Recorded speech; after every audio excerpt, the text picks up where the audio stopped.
ফেসবুকে আমরা এসে সবাই হতাশ, কারো রিচ নাই, কারো এঙ্গেজমেন্ট নাই, এইগুলো নিয়ে আমরা প্রতিনিয়ত হতাশ হয়ে যাচ্ছি।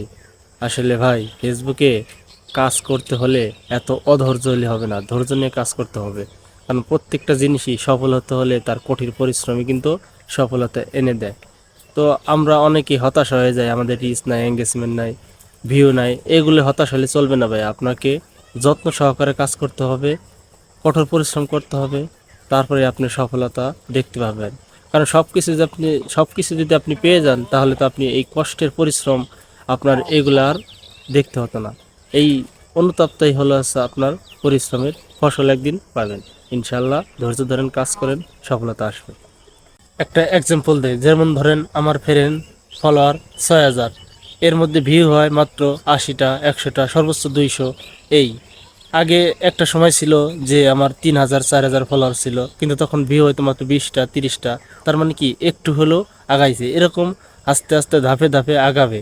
এটা নিয়ে এত চিন্তা হওয়ার কোনো কারণ নেই, কারণ সব কিছুর আপনি কতটুকু সফল হতে পারছেন নিজের কাছে প্রশ্ন করেন।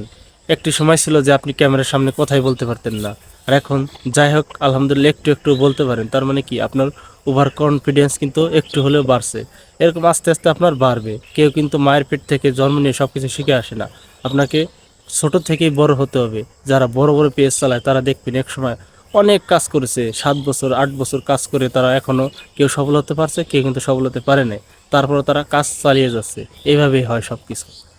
পরিশেষে একটি কথাই বলবো, যারা পিএইচডি, অনার্স, মাস্টার্স যারা কমপ্লিট করছে তারা দেখবেন 1 2 3 4 5 এগুলো পরেই কিন্তু আজ তারা এত দূর উঠতে পারছে, নাহলে কিন্তু কখনোই উঠতে পারতো না। তো আমাদের মতো যারা নতুন ইউজার আছে তারা কখনোই views, engagement, like, share, comment এগুলো কখনোই আশা করবেন না। আপনি আপনার মতো কাজ করতে থাকেন, ইনশাল্লাহ সফলতা পাবেন। আর স্টার এই সব নিয়ে সাপ্তাহিক চ্যালেঞ্জ এগুলো নিয়ে কখনোই ঘাবড়িত হওয়ার কোনো কারণ নেই, কারণ আপনি আপনার আসল যেটা সেটা আপনি কাজ করে যান, ইনশাল্লাহ সফলতা একদিন হবে। 2-4টা ভিডিও ভাইরাল হবে, আস্তে আস্তে আপনার নিজের মধ্যে একটা কনফিডেন্স তৈরি হবে, তারপরে আপনি এগিয়ে যেতে পারবেন। ভালো থাকবেন, আল্লাহ হাফেজ।